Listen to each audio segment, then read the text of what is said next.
You have to know that truth is what it is. We cannot conceptualize it with our human awareness. We cannot order it. We cannot manipulate it. We cannot organize it. It is what it is, has been and will be. And what is the truth? Truth is that we are surrounded, or we are penetrated, or we are nourished, looked after and loved by a very subtle energy, which is the energy of divine love. The second truth is that we are not this body, this mind, these conditionings, this ego, but we are the spirit.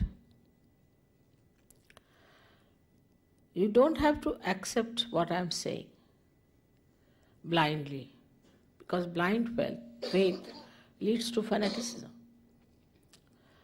But as scientists, you must keep your mind open and see for yourself what I am saying.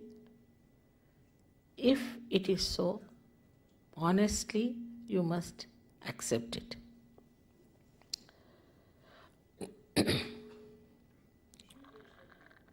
We know so much through science about our civilization, our advancement. This is the advancement of a tree which has grown outside very much. But if we do not know our roots, we will be destroyed. So it is important to know about our roots. And this is what it is that I would say are our roots. As you can see, there are 7 centers within us.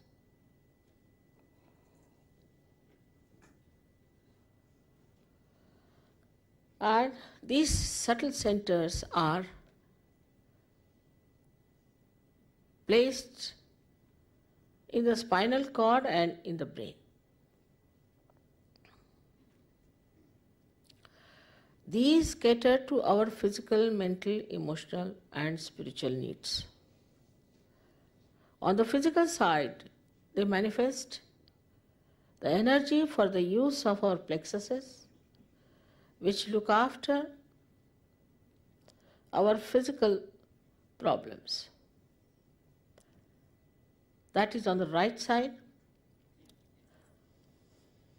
This energy which is supplied by this yellow line,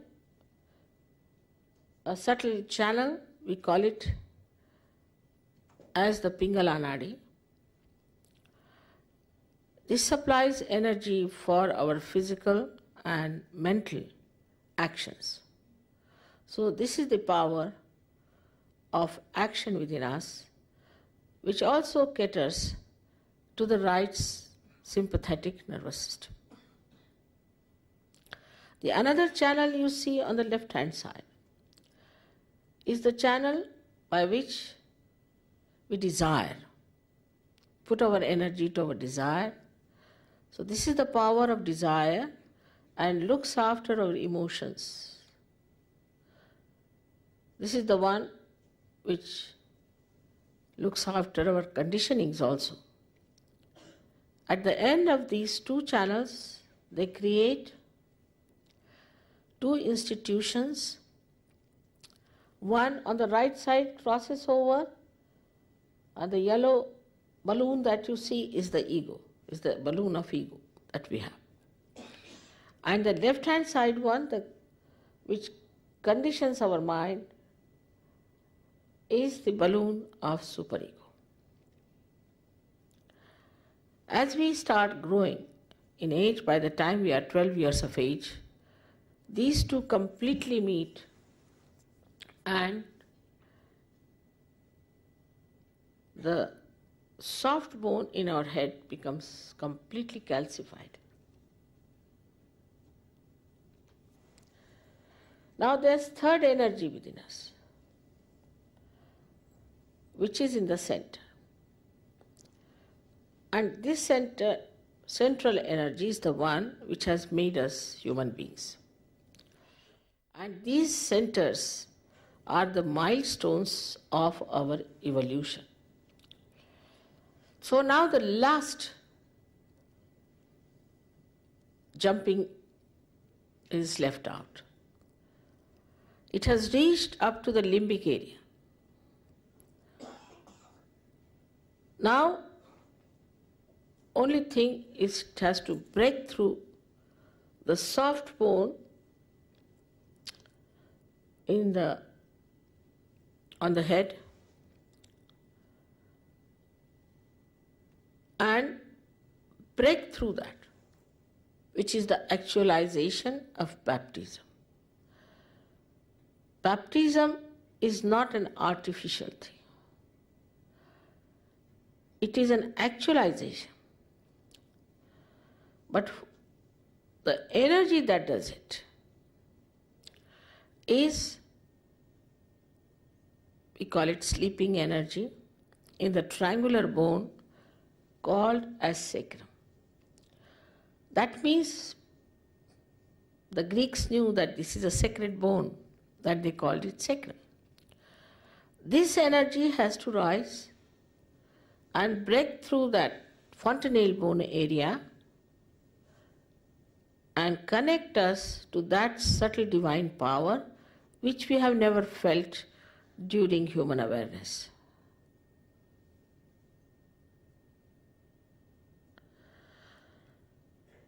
Thus, we get connected to this divine power and we start feeling it on our fingertips. It's described in the Quran that at the time of resurrection, your hands will speak and they will give witness against you.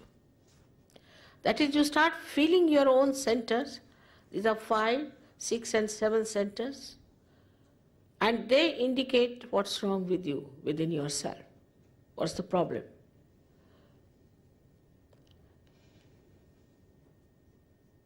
Also, you can feel the cool breeze coming out of your head. Cool breeze of the Holy Ghost. Because this sleeping power, which is called as the Kundalini,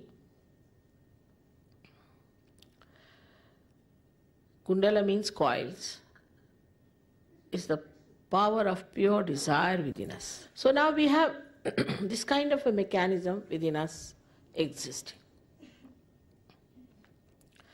Now this is a living process of evolution. And we must understand that we don't pay for living process and we can't even explain it.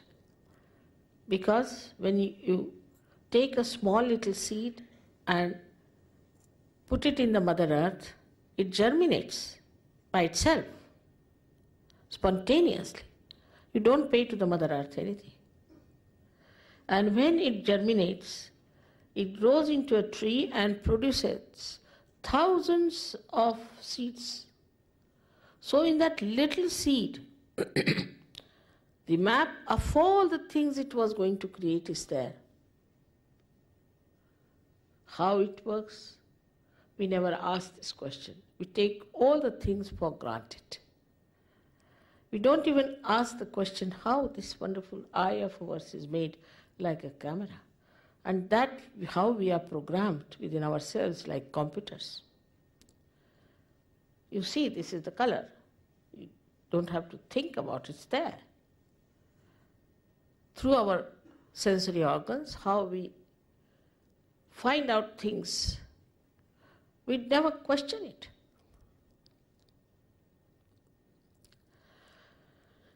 But to answer now all our questions, we have to become the divine computer.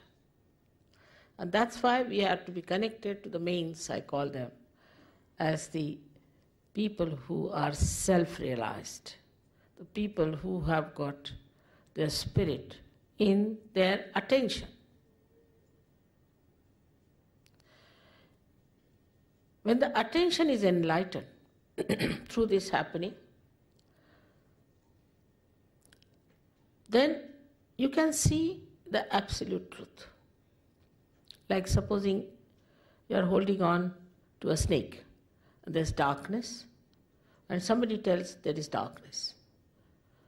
But you have got a snake in your hand. I can see it. You say, no, I think it is a rope.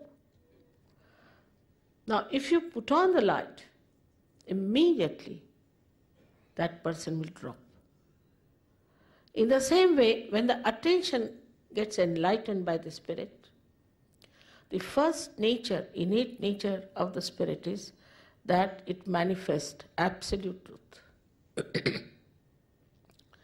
You immediately become so empowered that you give up all those habits which are destructive to your life. Immediately. I've seen people giving up drugs overnight in London. Alcoholism, all kinds of things. I was amazed the way it's working.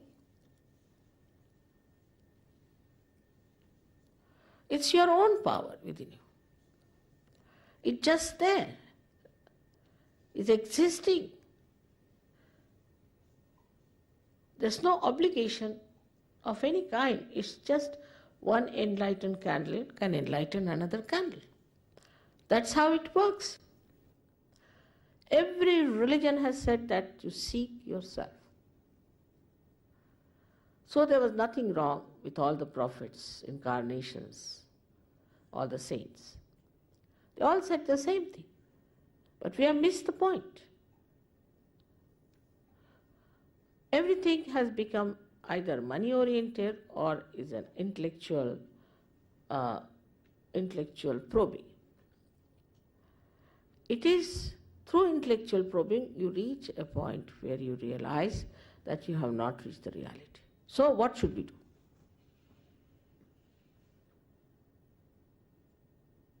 And this is a very great gift of modern times, which was promised long time back. It's described already in our Puranas that at the time, these modern times called as Kali Yuga, the Parama Chaitanya or this all-pervading power will become active. Means there is Kruta Yuga, it will become active. And through it, thousands of people will get their realization. Even in the Bible, they have said that it's quite a limited number. John has written in his Revelation, it's quite a limited number, but we have already crossed that. And so many people have to become realized souls. It's very important today, and it's so easy. Sahaja. Saha is with, Ja is born. Born with you is the right to become one with the divine, united with the divine, that is yoga. Yoga is nothing but to be united with that divine power. That's what yoga is. All other things are subsidiary. This union brings forth new dimensions on our central nervous system. As an evolution, we always develop a new dimension. By this, you develop a new awareness of collective consciousness, by which you can feel other people, their centers. Sitting down here, you can feel the center of somebody who is dead, even you can feel his centers and find out what he was. Was he a realized soul or not? You can find out about anybody, whether he was a realized soul or not, sitting down here. You have to just think about it, put your hands. If you are a realized soul, you can feel on your fingertips what is the problem. And somehow if you know how to correct those problems, you get rid of your own diseases and the diseases of others, your own problems and the problems of others. First you enter into a state of mind which we call as thoughtless awareness. When you cross this center of agya, that is placed in the optic chiasma, you become thoughtlessly aware. You are aware, but there is no thought. It's what a blessing it is.